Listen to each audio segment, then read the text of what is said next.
Sarah's car sputtered to a stop beneath the flickering lights of a lonely gas station on the edge of town. It was just past midnight, and the place looked half-abandoned. The windows of the small convenience store smeared with grime, the neon open sign buzzing weakly. She sighed, rubbing her tired eyes. Her 6-year-old son, Daniel, was curled up in the back seat, fast asleep, clutching his worn-out teddy bear. The thought of waking him made her chest ache. He looked so peaceful, his little chest rising and falling with each breath. The fuel gauge had been dipping into red 4 miles, and she'd been praying to make it this far. She pulled her hoodie tighter against the cool night air and stepped out, stretching her sore back. Working double shifts at the diner to keep the bills paid was slowly grinding her down, but there was no other choice. Being a single mother wasn't easy. Every decision, every worry, every responsibility hers alone. Tonight was no different. The place was eerily quiet, save for the buzzing lights and the faint hum of a soda machine. She swiped her card at the pump and started filling her tank, casting a glance around the empty lot. A beat-up pickup truck sat parked off to the side with no driver in sight. She tried to shake off the uneasy feeling prickling at the back of her neck. It was late, she reminded herself. That's all. Then she heard it. Low, mocking laughter cutting through the still night. Her heart skipped. 2 men emerged from behind the truck, their footsteps slow and deliberate, the smell of cigarette smoke trailing behind them. Both wore dirty jackets, their faces rough and shadowed with stubble. They didn't look like the type to buy a soda and leave. "Well, what do we have here?" one of them drawled, his voice thick and taunting. He had a jagged scar running across his cheek, his grin twisted like he enjoyed the fear he saw in her eyes. Sarah's hands tightened around the gas pump handle. She forced herself to keep her voice steady. "Just getting gas." The other thug whistled under his breath, circling slightly closer, his eyes darting toward the car where Daniel slept. "Pretty late for a lady to be out here alone, don't you think?" Her stomach churned. She angled her body slightly toward her car, her instincts screaming to shield her son. "I'll be done in a minute." Scarface laughed, a harsh, grating sound. "No rush. We like company." He stepped closer, the reek of alcohol on his breath hitting her like a wall. Sarah swallowed hard, her pulse racing. She tried to glance toward the convenience store, but it was dark inside.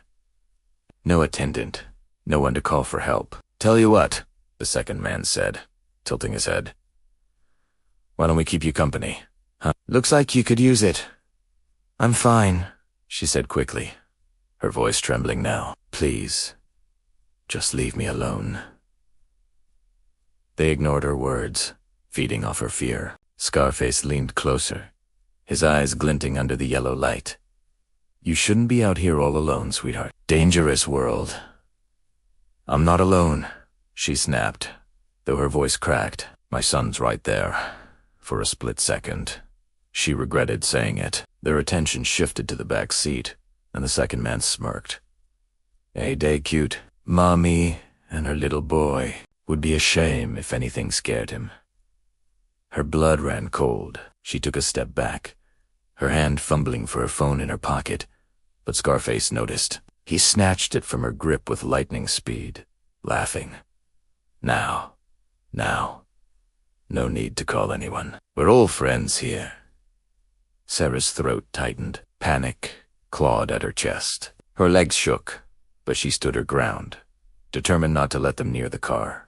Every muscle in her body screamed to protect Daniel. "What do you want?" "What do you want?" she demanded, trying to sound braver than she felt. The second man shrugged, eyeing her up and down with a leer. "Just passing time, having a little fun." "Please," she whispered, her voice cracking. "Don't do this." The men laughed again, circling like wolves. Scarface flicked her phone onto the ground, the screen cracking on impact. "Oops. Guess you won't be calling for help." Sarah's chest heaved.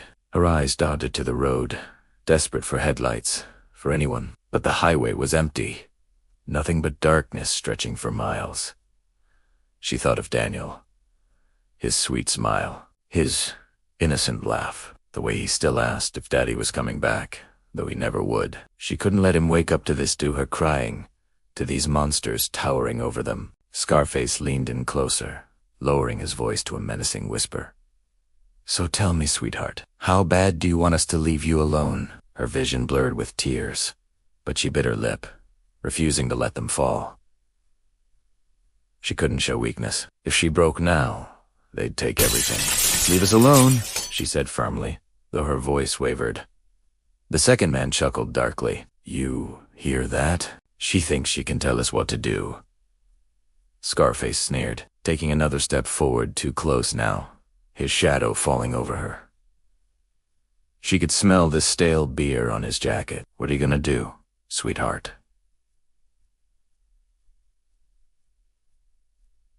"Fight us." Her heart pounded against her ribs. She wanted to scream, but Daniel stirred in the back seat, shifting in his sleep. She couldn't wake him. She couldn't let him see this. Sarah's mind raced. She thought of grabbing the gas nozzle, maybe spraying them, maybe lighting a fire, anything, but her hands were shaking too badly. And if she tried, would they retaliate before she could protect her son? Scarface's hand twitched as if he might reach for her, and Sarah flinched back, stumbling against her car. The men laughed at her fear, their amusement cruel and heartless. For a moment, she closed her eyes and prayed not for herself, but for her son. "Please, God," she whispered silently, "don't let him see this. Don't let him get hurt." The night felt like it was closing in, the shadows pressing tighter, their laughter echoing louder. Sarah's breaths came shallow, her whole body trembling. She had never felt so small, so powerless, so utterly alone. And then the low, distant rumble of engines cut through the air. Her eyes snapped open. The thugs froze, glancing toward the road. The sound grew louder, closer, like a storm rolling in. Dozens of headlights pierced the darkness, streaming into the station lot. For the first time that night, Sarah felt a flicker of hope.